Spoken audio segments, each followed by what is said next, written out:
it's not an accident that the axiomatic Western individual is someone who was unfairly nailed to a cross and tortured. It's like, yes, right, exactly. So what do you do about that?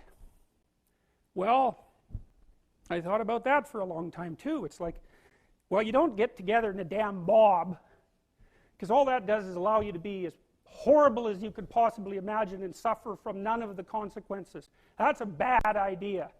So how about we don't do that?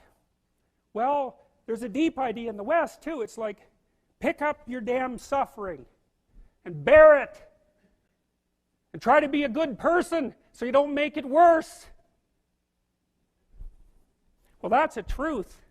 You know, I read a lot about the terrible things that people have done to each other. You just cannot even imagine it. It's so awful. So you don't want to be someone like that. Now, do you have a reason to be? Yes.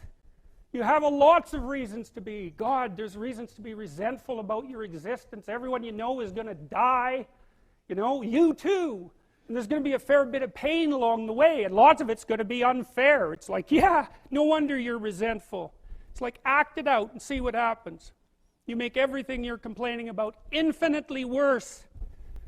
There's this idea that hell is a bottomless pit, and that's because no matter how bad it is, some stupid son of a bitch like you could figure out a way to make it a lot worse. So you think, well, what do you do about that? Well, you accept it.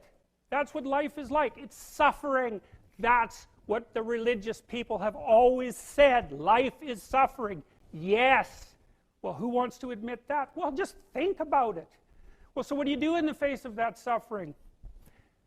Try to reduce it.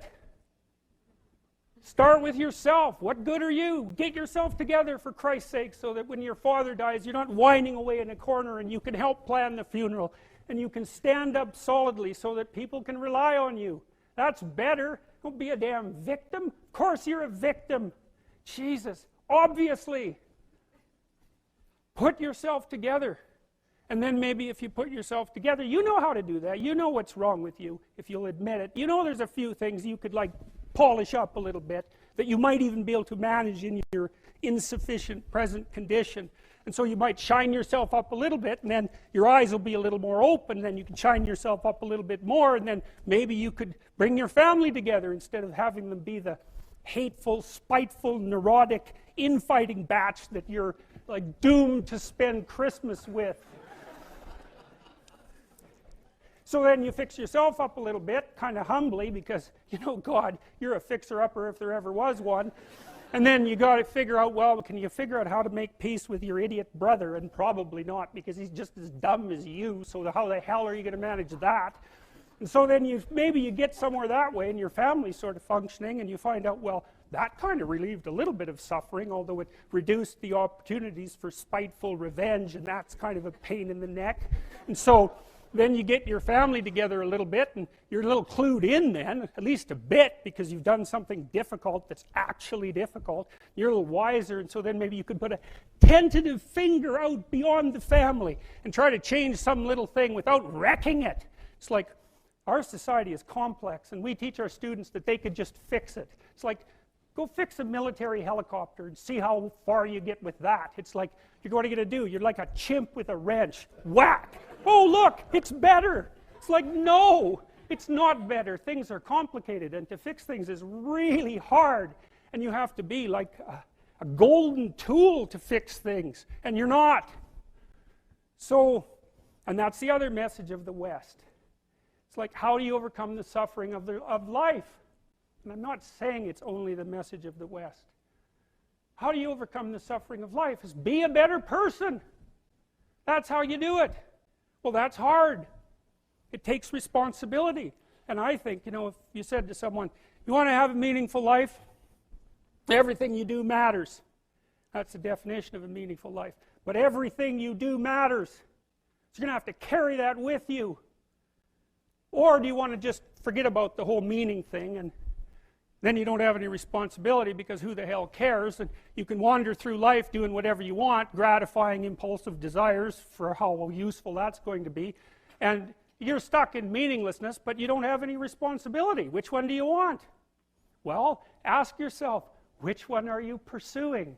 And you'll find very rapidly that it isn't the majority of your soul that's pursuing the whole meaning thing, because, well, look what you have to do that. You have to take on the fact that life is suffering. You have to put yourself together in the face of that. Well, that's hard. Christ, it's amazing people can even do it.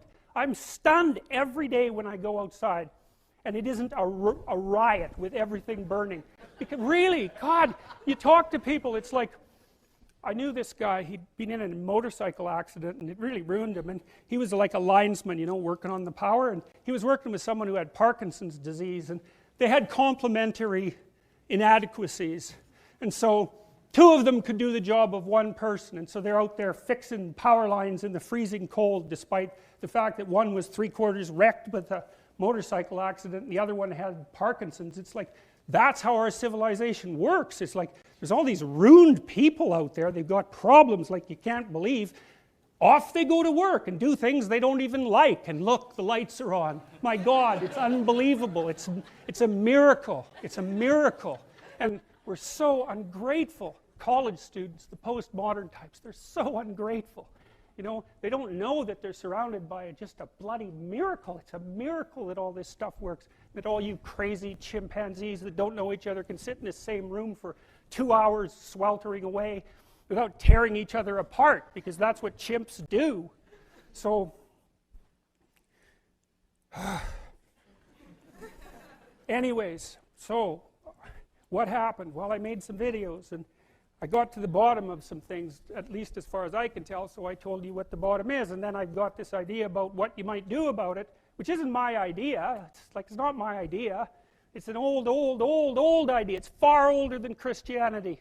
It's old. It's the oldest story of mankind. Get yourself together. Transcend your suffering. See if you can be some kind of hero. Make the suffering in the world less. Well, that's the way forward, as far as I can tell, if there is any way forward. And that's what's under assault by the postmodernists. So look out, because they know exactly what they're doing, and they know exactly why they're doing it. The best way to teach people critical thinking is to teach them to write. And I made this little thing that I put online. It's, I don't know if, maybe is it in the Psych 434 website? Did I post that rubric for essay writing? I don't think it actually went through, I think but it is still on 430. That's how I got it. Is it not on 434? Is that not working? The email must not have gone through when you were doing it. Oh. Yeah, but I still found it. It's still in 430. Oh, okay. Well, there's an essay. Oh, that's too bad. It's not on the Psych 434 website even? I didn't check. Because I updated it. Anyways, I have this guide to writing that if it isn't on the 434 website, it is definitely on the 430 website. And it steps people through the process of writing. Because what's happened now, it's very hard to teach people to write because it's unbelievably time intensive. And like marking a good essay, that's really easy. Check A. You did everything right. Marking a bad essay? Oh my God.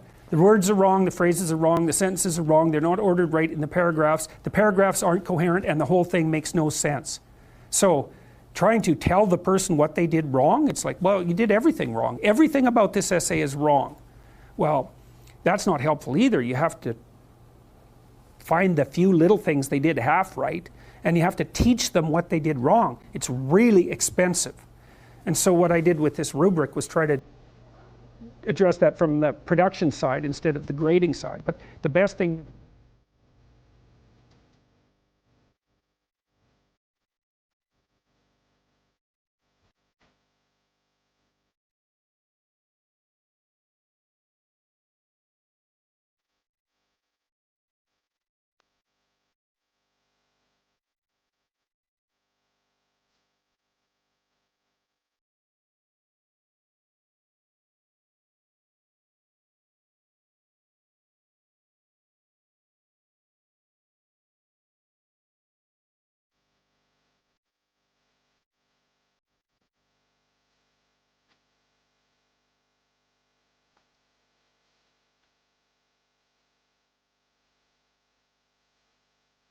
And I mean, I know lots of people who've been staggeringly successful and watched them throughout my life. I mean, those people, you don't want to have an argument with them.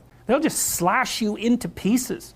And not in a malevolent way. It's like, if you're going to make your point and they're going to make their point, you better have your points organized, because otherwise you are going to look like and be an absolute idiot. You are not going to get anywhere. And if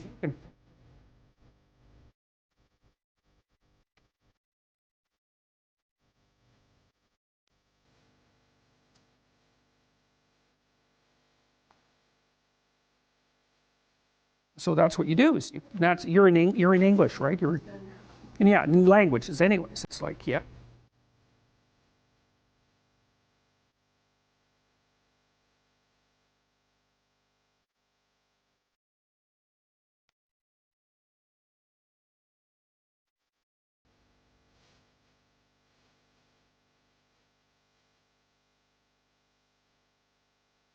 But it's just,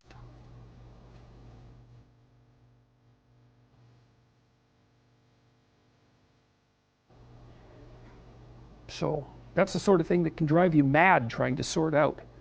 It's like there's a conspiracy to bring people into the education system to make them weaker. So I guess that keeps the competition down. Maybe that's one way of thinking about it. If your students are stupid, they're not going to challenge you.